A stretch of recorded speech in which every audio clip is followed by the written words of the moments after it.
What are the difference between termites and ants? Structurally, how do we know the difference? Well, termites tend to have a different body style. Ants have the three sections. Termites don't. They have a full body. So when you're looking at a termite and an ant, the termite will look like one solid bug, and the ant will look like it's in sections. What color is the termite? They vary in colors depending on which ones they are, but most of them are a light tan.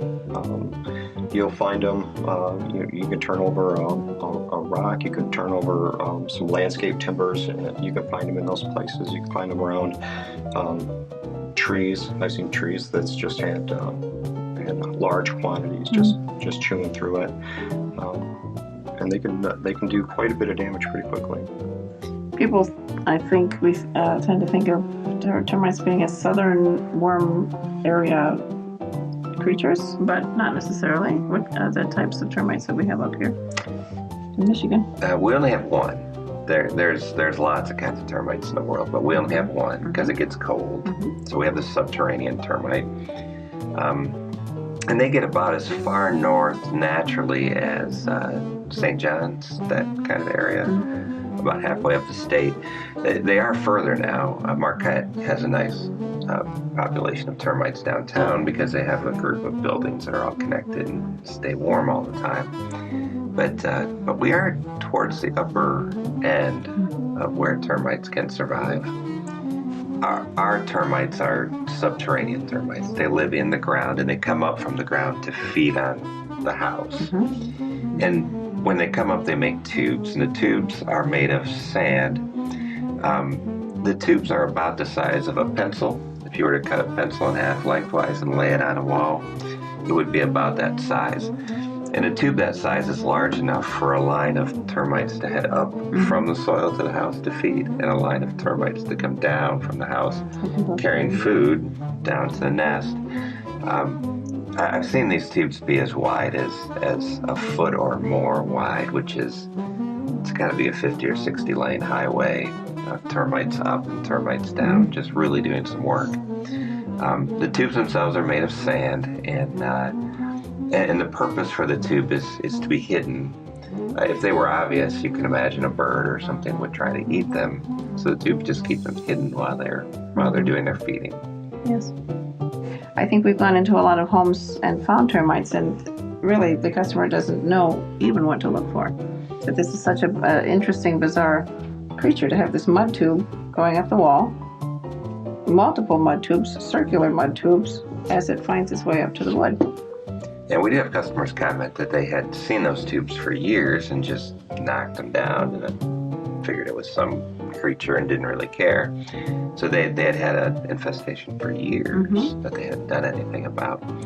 The tubes are like you say, you'll see them on the wall, but in a hollow block wall, the tubes are often inside the block, and so you don't even get to see those.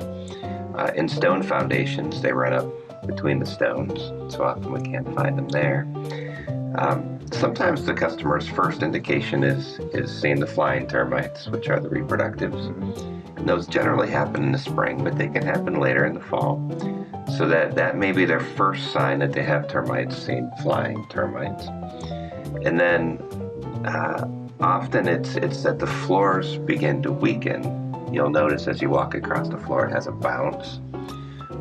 Some houses even have a lean. You walk into the house and the whole house leans one way. You got termites. I think the worst thing we saw once was a house in the county that had been chewed on for years. You never got to see this. So when were they trying to sell or trying to rebuild? But they took the siding off, and the whole thing was full of holes. Oh, ready to fall. Do you remember that house? Yeah, there wasn't much left. There wasn't much left. But the siding was basically holding it up. So, but that would take years and years too.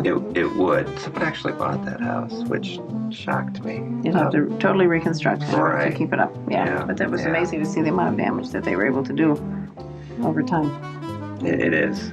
This is not a creature that's optional to treat. This is something you have to. If you're going to keep your home, sell your home, stay in your home, you need to treat the termites that have connected to your home. And you do. I do have a humorous termite story though. We should share it. This was on one of our local lakes. So it's a cottage.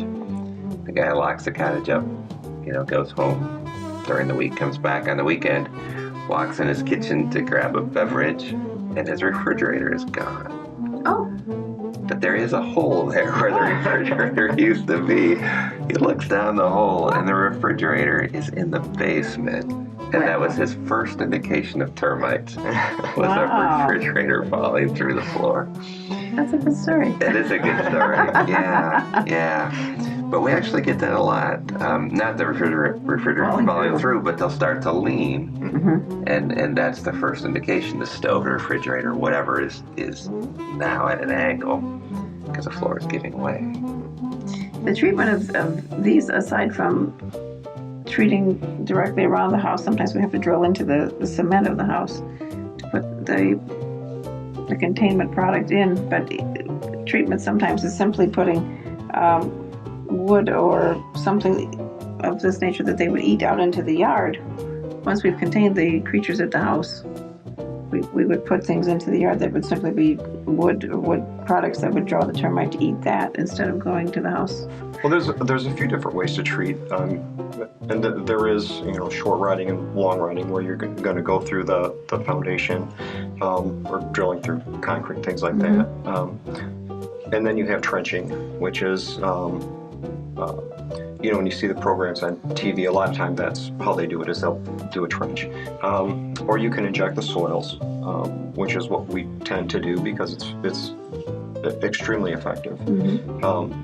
And then you have like other units that you put in, which are like the Centricon units and things like that, that have baits and things that are inside of those, and they set them every so many feet around the exterior of the house. And those are basically the ways to treat.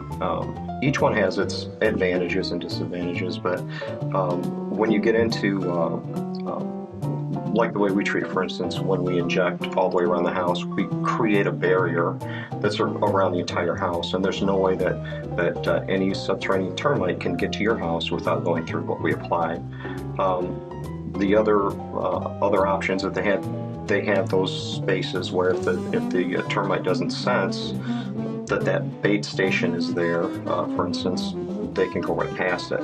So there's different lines of defense, and then after treatment, we can put in monitoring stations, which are similar to the Centricon units, and they have some wood in there and other things. They also have some cartridges in there that will attract them, but they're not a treatment, so they don't have any termiticides in there. Kind of a distraction, aren't they?